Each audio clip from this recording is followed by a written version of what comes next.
Μυραβάλα. Μια ιστορία εμπνευσμένη από το μονόλογο του Ζορμάν. Δεύτερον, η πιαγωγία ο Γαργαλιάνου. Κάποτε σε μία χώρα μακρινή, στην αυλή ενός σπιτιού,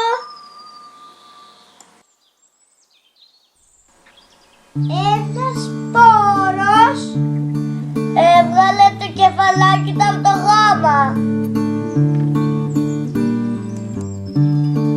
Την ίδια στιγμή που μέσα στο σπίτι γεννιόταν ένα παιδί.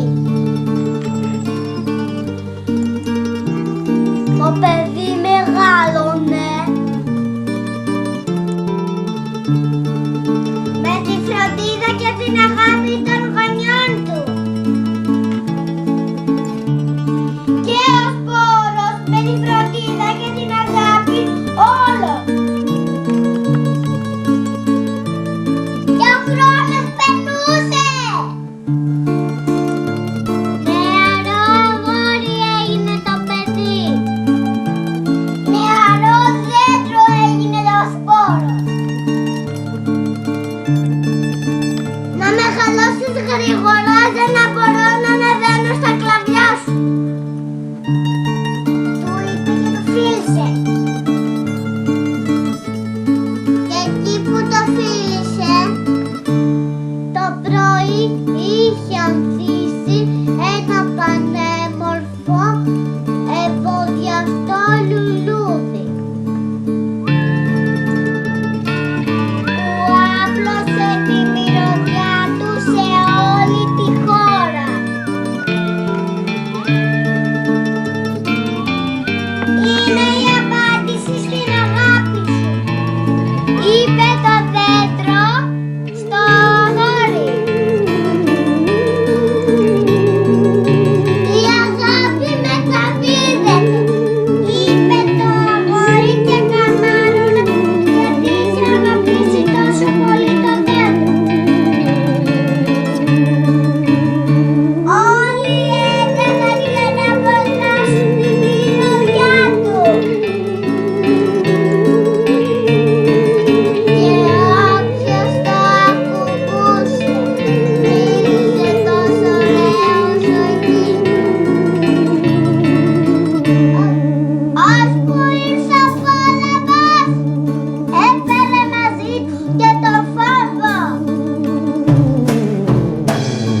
Το αγόρι έφυγε, αλλά το δέντρο δεν μπορούσε. Πάρε με μαζί σου, είπε στο αγόρι.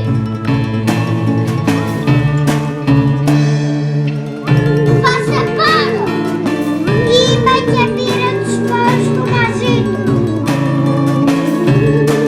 Ταξίδεψε τη στεριά και δίδεψε στη στεριά. Ταξίδεψε στη θάλασσα και δίνεψε τη θάλασσα.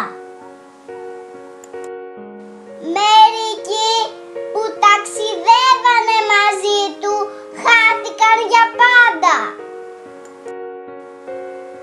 Εκείνος σώθηκε, τον έσωσαν.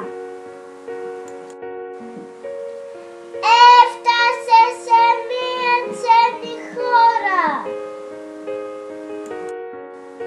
Του έδωσαν να φάει.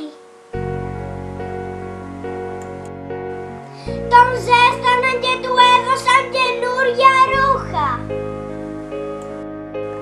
Θυμήσισε στους σπόρους, είχαν χαθεί.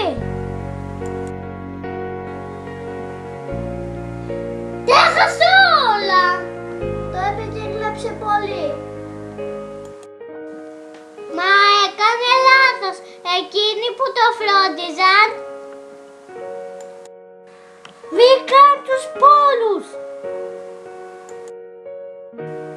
Τους φύτεψαν και τους φρόντιζαν όπως αυτόν. είναι το μυροβόλο μου, αλλά δεν είναι. Σκέφτηκε.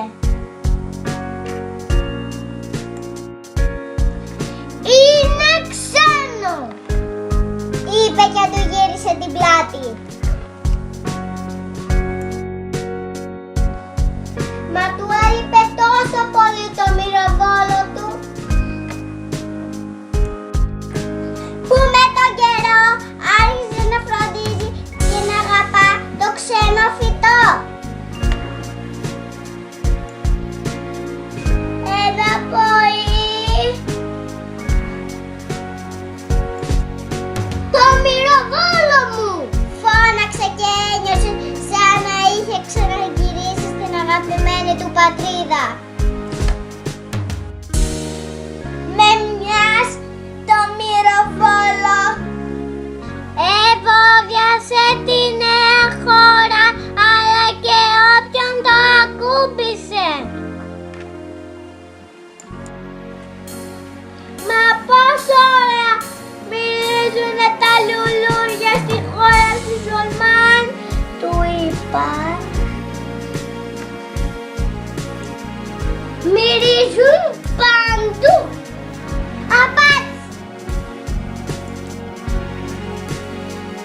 Όταν τα φροντίζουν με αγάπη.